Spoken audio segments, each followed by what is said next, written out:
6 வருடங்களுக்கு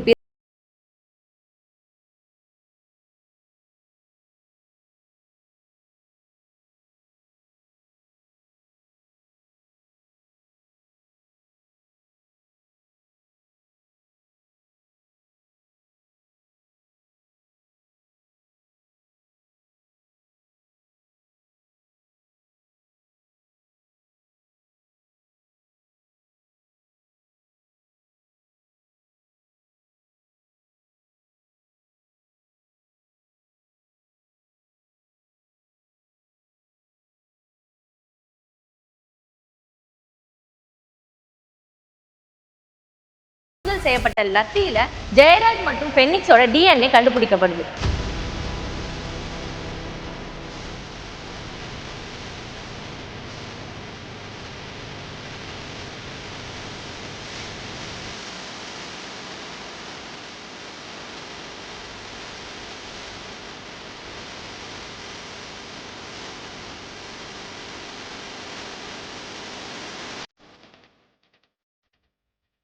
டிவிசி நேயர்கள் அனைவருக்கும் வணக்கம். இன்னைக்கு நம்ம எதை பத்தி பார்க்க போறோம் அப்படின்னா, சாத்தான்குளத்துல நடந்த தந்தை மகன் லாக்அப் டெத்தோட கடந்து வந்த பாதையை பத்தி தான் இன்னைக்கு நம்ம பார்க்க போறோம். போன 2020 ஜூன் 19ஆம் தேதி பென்னிக்ஸ் ஜெயராஜ்ன்றவங்க தன்னோட கடையை ஊரடங்கு தடையை மீறி ஓபன் பண்ணியிருந்தாங்கன்னு சொல்லிட்டு காவல்துறையினர் அவங்கள அரெஸ்ட் பண்றாங்க. ஜூன் 20ஆம் தேதி தந்தை மகன் இருவர் மேலையும் வழக்கு பதிவு செஞ்சு அவங்கள கோவில்பட்டி சிறையில் அடைக்கிறதுக்கு முன்னாடியே காவல்துறையினர் அவங்கள பயங்கரமா தாக்கியிருக்காங்க. ஜூன் 22 மகன் ஃபெலிக்ஸ் இரவு 9 மணி அளவுல உயிரிழக்கிறாரு.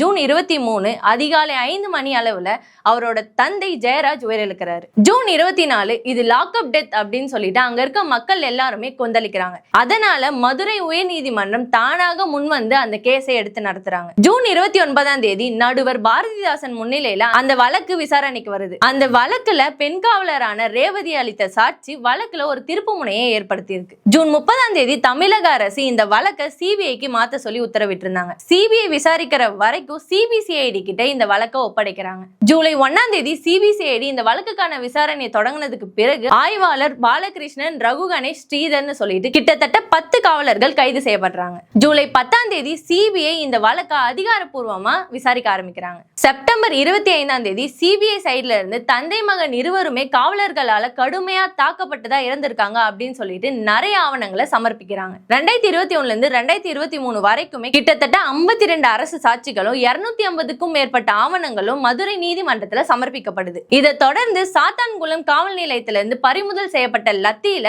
ஜெயராஜ் மற்றும் பென்னிக்ஸோட DNA கண்டுபிடிக்கப்படுது. அது மட்டும் இல்லாம சாத்தான்குளம் காவல் நிலையத்துல இருந்த சிசிடிவி ஃபுட்டேஜ் எல்லாமே அளிக்கப்பட்டிருக்கு. அதே சமயம் அந்த கடைகள்ல இருந்த ஃபுட்டேஜை செக் பண்ணும்போது தந்தை மகன் இருவரையும் அழைத்து சென்ற நேரமும் காவலர்களோட நடவடிக்கையும் உறுதி செய்யப்பட்டிருக்கு. தந்தை மகன் இருவருமே அவங்க உடல்ல இருந்த காயங்களால தான் இறந்திருக்காங்க அப்படின்னு சொல்லிட்டு மருத்துவமனை சைட்ல இருந்து ஒரு அறிக்கையை தராங்க. இதை தொடர்ந்து சிபிஐ சைட்ல இருந்து தாக்கல் செய்யப்பட்ட 2000 பக்கங்கள் கொண்ட அந்த குற்றப்பத்திரிகையில நிறைய திடுக்கிடும் உண்மைகள் வெளியாகுது. அந்த குற்றப்பத்திரிகையில என்ன சொல்லப்பட்டிருக்கு அப்படின்னா, பென்னிக்ஸ் மற்றும் ஜெயராஜோட ஆசன குழாயில லத்தியை விட்டு காவலர்கள் சித்திரவதை செஞ்சதாகவும் அவங்க மேல போட்ட எஃப்ஐஆர் பொய்யானதும், அது மட்டும் இல்லாம அவங்க எந்த ஒரு ஊரடங்கு விதிமீறலும் செய்யல அப்படின்னு சொல்லிட்டு அதுல மென்ஷன் பண்ணியிருக்காங்க. அதே சமயம் ரத்தக்கரை படிந்த சுவர்களை காவலர்கள் கழுவியதாகவும் அந்த லத்தியை மறைக்க முயன்றதாகவும் நிறைய விஷயங்கள் அந்த குற்றப்பத்திரிகையில சொல்லப்பட்டிருக்கு. அந்த குற்றம் சாட்டப்பட்ட 10 காவலர்கள் மீதும் கொலை வழக்கு பதிவு செய்யப்படுது. கடந்த 2025 ஜூன் மாதம் ஆய்வாளர் ஸ்ரீதரோட ஜாமீன் மனு நீதிமன்றத்தால தள்ளுபடி செய்யப்படுது. அதே சமயம் ஜூலை 22ஆம் தேதி ஆய்வாளர் ஸ்ரீதர் தான் அப்ரூவரா மாறதாவும் மத்த காவலர்களை பத்தின உண்மையும் சொல்றதா சொல்லி அந்த மனு ஒண்ணு தாக்கல் செஞ்சிருக்காரு. ஜூலை 25ஆம் தேதி ஆய்வாளர் ஸ்ரீதர் தாக்கல் செய்த மனுவை சிபிஐ மற்றும் பாதிக்கப்பட்ட ஜெயராஜோட மனைவி கடுமையா எதிர்க்கிறாங்க. எதனால ஸ்ரீதரோட மனுவை அவங்க எதிர்க்கிறாங்க அப்படின்னா, ஸ்ரீதர் தான் இந்த வழக்கோட முக்கிய குற்றவாளினும் தண்டனையில இருந்து தப்பிக்க தான் இந்த வழக்குல ஒரு அப்ரூவரா மாறதா சொல்லி சிபிஐ சைட்ல இருந்து ஒரு அறிக்கையை வெளியிடுறாங்க. ஆகஸ்ட் 4ஆம் தேதி 2025 ஸ்ரீதரோட அப்ரூவர் மனுவை மதுரை நீதிமன்றம் தள்ளுபடி செய்றாங்க. மார்ச் 2ஆம் தேதி 2026 மதுரை நீதிமன்றத்துல இந்த வழக்குல சம்பந்தப்பட்ட முக்கிய சாட்சிகளும் முக்கிய வாதங்களும் முழுமையா விசாரிக்கப்பட்டு இந்த கேஸ் முடிவுக்கு வருது. கிட்டத்தட்ட 6 வருடங்களா நடந்துட்டு வர இந்த வழக்குக்கு இன்று மாலை 4 மணிக்கு தீர்ப்பு வழங்கப்படும் அப்படின்னு சொல்லி மதுரை நீதிமன்றம் உத்தரவு பிறப்பிச்சிருக்காங்க. இது மாதிரியான தவறுகள் தமிழக காவல்துறையில இதுக்கப்புறம் நடக்கக்கூடாது அப்படின்ற மாதிரி தான் இந்த தீர்ப்பு அமையும் சொல்லிட்டு மக்கள் எதிர்பார்க்கறாங்க.